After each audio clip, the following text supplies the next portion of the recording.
Muy buenas cojáis, hoy es 15 de agosto de 2021 y esto es el Dojo Podcast. Hoy cambiamos la temática, pero sin salir del espacio, solo que pasando a un espacio virtual, ya que hoy volvemos a los años 80. Esa época de gráficos neón, donde el karate era el deporte estrella que todos los chavales querían practicar y donde, extrañamente, los pantalones de campana estaban de moda. Sí, esa ropa estuvo de moda en algún momento de la historia. Pero sobre todo, la época dorada de los videojuegos. En el capítulo de hoy vamos a salvar a un planeta muy conocido por los fans de Konami, esta nuestra franquicia favorita, entre comillas para algunos, para los jugadores de Yu-Gi-Oh!, pero lo hacemos además acompañados de nuestro compañero Olmos, al que ya conocéis en el canal bajo el seudónimo de Trainlord. Muy buenas, compañeros. Que le tenemos ya recuperado. No al 100%, pero al menos recuperado del ataque del virus que, casualidades de la vida, pues bueno, vamos a tratar algo similar hoy en el arquetipo, ¿no? Bueno, algo parecido y con bacterias, en realidad. Una infección. Así que, sin enrollarnos mucho más, damos comienzo al capítulo 10 de esta semana, damos comienzo al legado de Konami.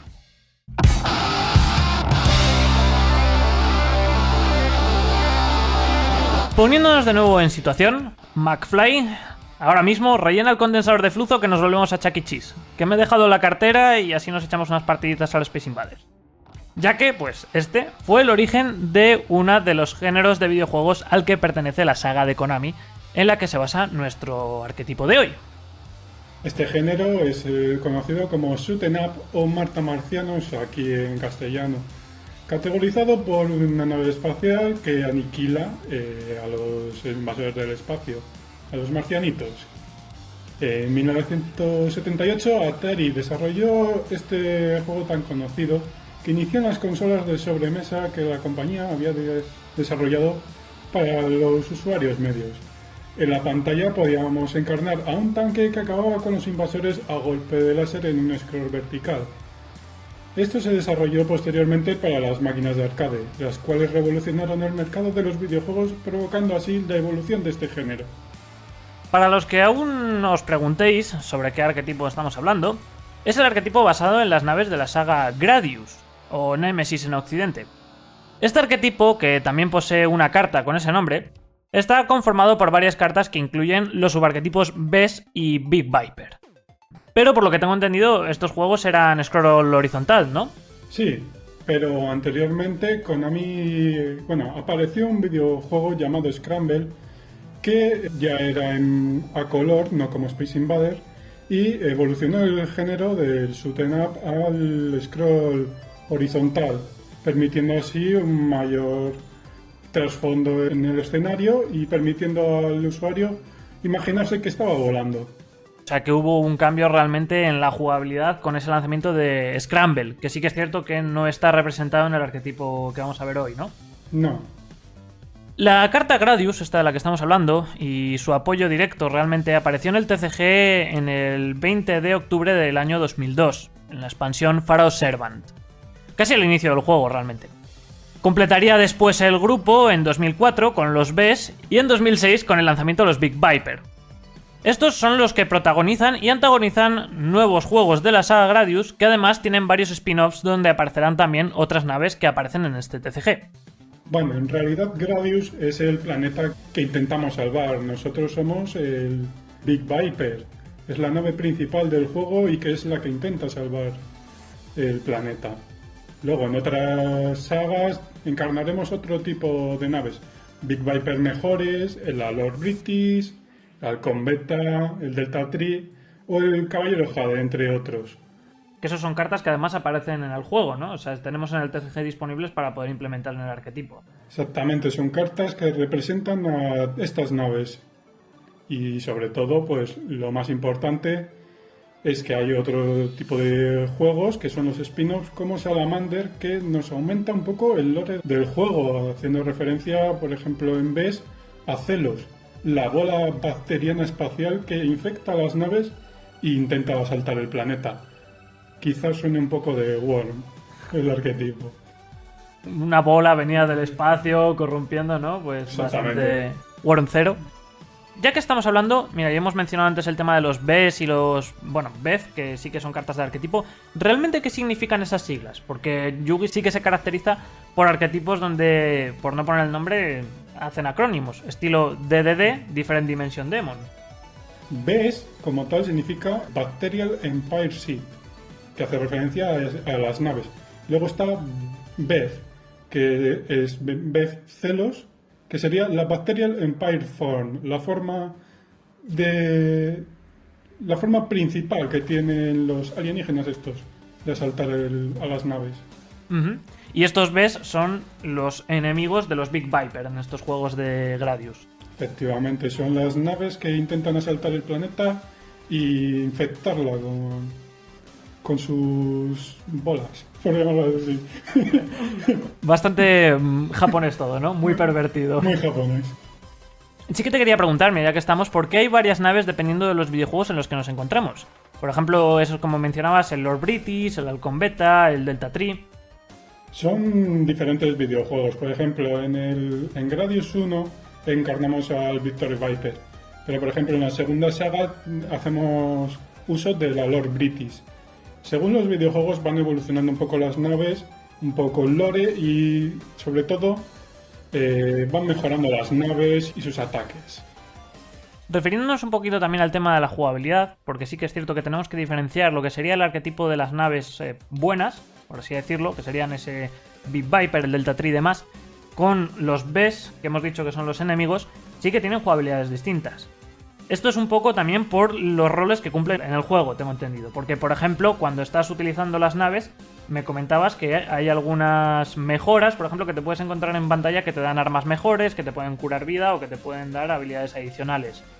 Mientras vas jugando, te vas consiguiendo como cápsulas de poder. Hay una carta mágica que se llama así exactamente. Lo que hace es darnos poder, añadirnos algunas naves. Esto se hace referencia en los tokens que puedes generar con las cartas. Y por ejemplo, Cyclone Laser, que es como un ataque especial que nos permite destruir casi todo lo que haya en el campo. Todo esto son referencias en el propio juego, que son, como ya he dicho, cápsulas de poder o cosas que nos van apareciendo en el mapa y que nos permite mejorar la nave.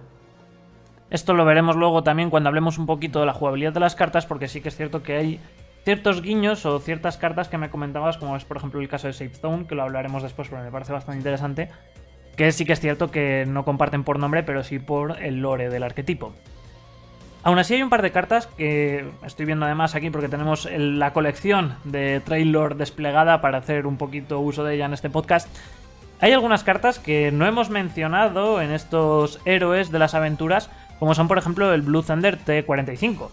¿Es acaso una nave que aparece en algún otro juego que no es relevante o es que es otro juego totalmente distinto? Sí, mira, durante la evolución del videojuego que tuvo Konami, y bueno, durante la evolución, la época dorada de los videojuegos, se crearon los arcades. Y Konami creó un par de videojuegos, exclusivamente en 1988, sacó por ejemplo el Thunder Cross, un juego, también un shoot 'em up de scroll horizontal, donde encarnamos esta nave, el Blue Thunder T-45. Era muy parecido al Gradius, pero no encarnábamos esta nave y sobre todo si buscáis la carátula podéis ver que es esa nave. O sea, es el mismo diseño que tiene el artwork de la propia carta. Exactamente el mismo. Y luego, por ejemplo, también hay algunas otras cartas, como son por ejemplo Flint y demás, que también me decías que eran parte del arquetipo en tema de jugabilidad, lore y demás, pero que no pertenecen tampoco a Gradius. Sí, por ejemplo, Atrapa a Flint y este tipo de cartas hacen referencia al juego de Sussex, sacado en 1991 como una propia evolución del género arcade y que incluía ya cierta historia, donde nosotros encarnábamos a un piloto que buscaba a una princesa espacial secuestrada por un lord de la destrucción del planeta, del espacio, y que esto hace referencia a una carta que salió en un mundial que se llama Lord of Destruction Sussex, que esa carta es el malo de la saga con la armadura final que le tenemos que destruir. Uh-huh. Y luego tenemos Flint y Atrapa a Flint, que eso sí que salieron en expansiones principales del juego. ¿Esos son las naves que utilizamos para jugar o...? La Traba Flint sería la nave principal que utilizamos nosotros y el Flint sería como una especie de arma que utilizamos contra nuestros enemigos para destruirlos y que a nosotros no nos afecte. Algo que hace propia referencia en el efecto de la carta. En el tema de, por ejemplo, ya volviendo un poquito al apartado de Gradius que además es un monstruo vanilla que tenemos en el juego, como ya hemos visto desde la expansión de 2002, la jugabilidad ha ido como evolucionando. Sí que es cierto que hay algunos mazos que juegan este tema de Gradius, pero ahora mismo Gradius como tal ya no es una carta que se juegue tanto. Recientemente hemos subido, no sé si lo hemos subido ya o lo subiremos terminado este podcast, un mazo que has hecho actualizado de los propios Bes y de los propios Big Viper, y han recibido soporte además con el paso del tiempo, que no ha sido hace pocos, y en la megalata del año pasado tuvimos reprint de algunas de estas cartas que sacaron de soporte. En la jugabilidad, ya te digo, estamos viendo ahora mismo el binder y tenemos algunas cartas que son bastante curiosas porque ni siquiera tienen un nombre que parezca de esto, simplemente es que se ve que, por ejemplo, es una nave o algo por el estilo. Pero has mencionado antes que ponen el tema de fichas. Esto es algo que es por el tema de las mejoras que decías. ¿Realmente cómo se plasma esto en el juego? En el juego lo que vemos en algunas cápsulas recibimos como ciertas mejoras. Algunas es que disparamos más veces o que nuestros rayos pues son como más anchos. Pero en este caso son como que pequeñas naves llegan del planeta y se nos acoplan, mejorándonos, añadiendo otros rayos láser que van a disparar o dándonos ciertas mejoras o curándonos. En este caso, como Konami lo ha querido reflejar, son las fichas que van a ir atacando al enemigo y que son pequeñas, pero en algunos casos, como el Victory Viper, van a tener la misma potencia que nosotros. O sea que básicamente la estrategia que sigue este arquetipo, al menos en la parte de los héroes, es generar tokens, que es como la escuadra de apoyo que tienes para el boss monster principal, que serían los Big Viper. Como si los del planeta nos fuesen a ayudar a nuestra misión. Esto además, mira, también estoy viendo porque sí que me parece curioso, por ejemplo, la carta de Trigon o de Trigon, que es un monstruo de tipo dragón de unión. ¿Realmente esto qué representa dentro del arquetipo? ¿Qué tiene que ver con la jugabilidad o el juego en sí? Trigon es muy curioso, es el... ¿cómo decirlo? Es la insignia del juego de Gradius número 2. Nos va a ayudar con Delta Tree a destruir a los Bes, porque es como una especie de dragón espacial que nos ayuda. Hay otra carta que es el láser dragón, que básicamente nos muestra la acción del momento, como el dragón sale de nuestra nave y destruye a los enemigos. Y luego, ya que estamos hablando ya un poco entrando en el tema de las mecánicas, hemos estado mencionando un poquito esas mecánicas de escuadrón, de enjambre, que nos presentan lo que serían los héroes, pero no vamos a hacer de menos a los Bes, que son los villanos de esta saga. ¿Cómo funcionan realmente los Bes en el juego de cartas, en el TCG nuestro?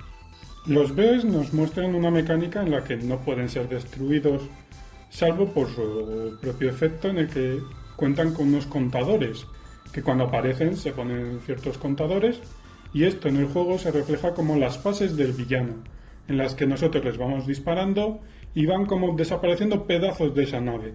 Al final, cuando ya no tienen esos pedazos, nosotros les atacamos y estos son destruidos. Y es así un poco como lo refleja en el juego. Cuando los Bes ya no tienen sus propios contadores, se destruyen al final de la fase de daño. O sea, serían como las boss phase que tiene cualquier enemigo realmente en cualquier videojuego, pero en este caso es como van perdiendo armazón las propias naves. ¿Todos los Bes en el juego tienen el mismo número de contadores? ¿O hay alguno que tenga menos, haciendo referencia a que a lo mejor puede ser un boss inicial más sencillo y tenga menos fases? Por ejemplo, el gran núcleo, que no es un Bes como tal, pero siempre se hace referencia a él en el juego y en todas las cartas, es como la fase inicial de la nave. Una nave que ha sido colonizada por esta forma bacterial y cuenta con un contador. Normalmente luego van evolucionando, consiguiendo más partes de otras naves que van destruyendo por el espacio y consiguen esas formas. Por ejemplo, el núcleo de cristal consigue asteroides, núcleo cubierto, ves que son partes de nave que han conseguido y han cubierto ese núcleo y consiguen más contadores. Pero normalmente el gran núcleo consigue un contador y es, por ejemplo, la fase inicial de todo esto. Es la base que se utiliza para luego cualquier otro BES, realmente dentro de la composición. Sí, se podría decir así. Y dentro de lo que serían ya, porque como hemos visto, Big Viper, Lord British y demás tienen unas cartas que les soportean, que serían esas cápsulas que hemos visto, que les permiten, pues por ejemplo, dar esos ataques adicionales o generarnos todo el escuadrón de tokens que le va a apoyar.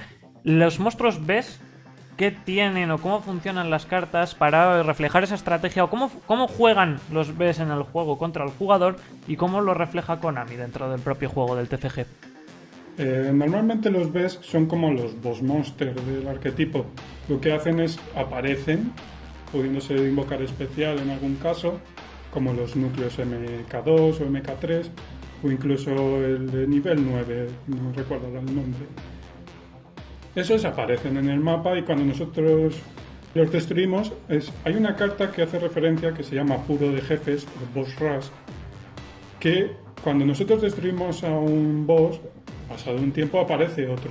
Lo que hace esta carta, de Apuro de Jefes, es que cuando un BES es destruido, aparece y podemos invocar otro desde directamente el deck, haciendo referencia a que el boss monster principal ha sido destruido. Aparece una versión mejorada de él y que nos va a impedir conseguir la victoria. Claro, lo que hablábamos antes de ese gran núcleo, ¿no? Como que muere el gran núcleo y trae su mejora de arsenal, creándose un boss monster mucho más potente. Efectivamente. ¿Tú qué eres más, del Team BES o del Team Big Viper? Team BES. Funcionalmente creo que es el mazo el apartado del mazo que más se puede jugar a día de hoy.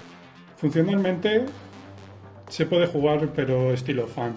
Pero Gradius también tiene un estilo de juego muy de compañerismo, en plan las naves apareciendo, queriendo jugar, queriendo ayudar a sus compañeros a destruir al enemigo. Y eso nos queda, pues hablando en el tema de mecánica, que lo has mencionado antes, el Sex y Flint, que sí que es cierto que son un juego aparte. Has dado una pincelada un poco de cómo funciona el arquetipo. Mencionabas que el Atrapa Flints es la nave que aparece en el juego, utiliza los Flint para atacar a Sexet. ¿Cómo representa el juego este? Porque realmente ahora mismo no sé el efecto que tiene Flint. Atrapa Flint lo que hace es que cuando Flint se le puede equipar a esta carta y no es afectada por sus efectos. Y además no es destruida en batalla por ese efecto. En cambio, Flint es una carta mágica de equipo. Esto se puede equipar a cualquier monstruo en el campo. Y lo que hace esta carta es que el monstruo no puede cambiar de posición de batalla o declarar ataques. También disminuye el ataque en 300 y si el monstruo equipado con esta carta es destruido, seleccionas un monstruo y se lo vuelves a equipar. Porque tiene como una especie de efecto de magnetismo que vuelve hacia las distintas naves. Atrapa Flint, lo que se beneficia de esa mágica, pues como ya he dicho, haciendo que no pueda ser destruida y no es afectada por esos efectos. O sea que es como tú se le equipas a un monstruo del enemigo, lo destruyes y el Flint vuelve a ti, equipándose a tu nave que no es afectada y luego vuelves a volverlo a mandar a otra nave. Comentabas ya para finalizar lo que sería el apartado de las cartas, de lo que sería todo esto. Hay muchas cartas, sobre todo en este tipo de arquetipos antiguos, que no comparten nombre o que simplemente son referencias y demás que se van encontrando dentro de los arquetipos en sí, no serían más que coleccionismo por el mero diseño. Por ejemplo, hablábamos antes también de la Safe Zone, bueno, hemos visto un poquito también lo de la cápsula de poder que has mencionado, que son estas mejoras, el Cyclone Laser, que es como uno de los ataques especiales que tendríamos, pero Zona Segura me pareció algo bastante interesante porque es algo que también, bueno, no solo en este tipo de shoot 'em ups se puede ver, sino que también hay zonas seguras en otros videojuegos, ¿no? Sí. Pero aquí lo vemos además también en el diseño y también en el propio efecto, porque es un efecto de defensa para un solo monstruo. ¿Cómo se refleja Zona Segura o Safe Zone dentro del TCG conforme lo que sería en los juegos y cómo aparece en los juegos esa Zona Segura? Bueno, lo que podemos ver en la carta es al BES núcleo de cristal con Halcón Beta como una especie de cápsula. Lo que podemos ver ahí es como que el BES de cristal está disparando a lo loco contra la nave intentando destruirla. Esto en el juego se caracteriza de dos formas. Hay unas cápsulas que te permiten generar un pequeño escudo que te protege de los ataques del enemigo. Hay otra referencia, y es que cuando el enemigo hace un ataque a todo el mapa, hay una pequeña zona siempre del mapa que nos permite librarnos del ataque del enemigo. Esto se ve en muchos juegos, que te dispara algún enemigo, te pones a lo mejor en una esquina del mapa y no te da ninguno de esos ataques. Silksong lo que hace la carta es, te protege de todo, o sea, no puede ser destruida por batalla, ni por efectos, ni seleccionada. Y bueno, al final lo que nos permite es defender nuestra nave y poder tener otra oportunidad para destruir a nuestros enemigos. O sea, vendría a ser como el escudo, ¿no? Que vemos en la propia imagen. Bueno, yo creo que con esto tratamos un poquito todo el tema del arquetipo. La verdad es que es un arquetipo complicado de ver, sobre todo en el apartado de mecánica, porque es un arquetipo bastante viejo y sufre este síndrome de arquetipos antiguos que no tienen una jugabilidad excesivamente definida. Pero sí que me parecía interesante tratarlo porque tiene una historia muy grande a sus espaldas. Y bueno, aquí tenemos a este fricazo erudito del tema. Entrando un poco, y para ir finalizando el podcast, lo que serían los propios juegos de Gradius y demás, sé que andabas tú pendiente de conseguir algunos. ¿Has jugado a alguno de ellos o simplemente has tenido interés en ellos y te has informado por ello?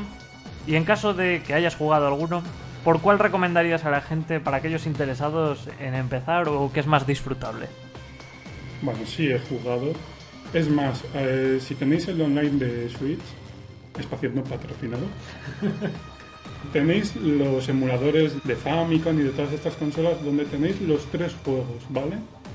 Siempre tenéis que jugar por el principal y disfrutarlo, sobre todo tener mucha visión espacial porque siempre os van a atacar, os van a aparecer bolitas que son los rayos láser y os van a querer destruir. Y bueno, voy a hacer una pequeña referencia, pero Gradius lo que inició fue un legado de Konami que fue el código de Konami.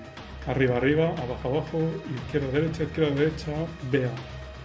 Y recordad, con este código os pasáis todos los juegos que queráis. Si este código además también está en el juego. Está en el juego. Una de las cartas icónicas de Kaiba. Controlador de enemigos. Exactamente, el Enemy Controller. Que además, si lo jugáis en Duel Links, está como referencia Kaiba diciendo el código de Konami. Dice una parte del código, pero sí hace referencia a él. Pues con esto ya finalizamos el Dojo Podcast de esta semana. No vamos a tener hoy sección de preguntas, ¿vale? Porque me habéis mandado muy poquitas, casi todas son de ruling y bueno, pues teniendo aquí invitados no nos vamos a poner con ello. Pero la próxima, porque sí que vamos a tener aquí a Trainlord de vuelta con algunos otros temas, acá sus poderosos trenes, que de esto sí que nos vamos a aburrir, con el tema trenes, Segunda Guerra Mundial, nazis y demás. Tengo mucha historia que contaros. Pues ahí, si nos mandáis algunas preguntas, algo más del tema de opinión o de, bueno, pues cosas como las que me habéis preguntado otras veces sobre, por ejemplo, primeros mazos o este tipo de cosas, pues aquí sí que podemos estar más participativos pues para tratar ese tipo de preguntas y así podemos, yo creo, interactuar un poquito los dos. Y con esto no mucho más, chicos, espero que os haya gustado el capítulo de hoy. Si os gusta este tipo de podcast en el que tenemos invitado, que en este caso es Trainlord y se va a venir algunos más, hacedmelo saber porque intentaré buscar a otros participantes para que pueda grabar con ellos. Y pues como siempre os digo, tenéis tanto en pantalla como en la descripción de otros vídeos el número de WhatsApp nuestro del Dojo del Duelista para que mandéis ahí vuestros audios, consultas y preguntas para lo que sería la sección que hacemos de Dojo Consultorio, que de nuevo pues en este capítulo no lo vamos a tener. Así que ya finalizando, nos vemos en el siguiente Dojo Podcast. Un saludo. Chao.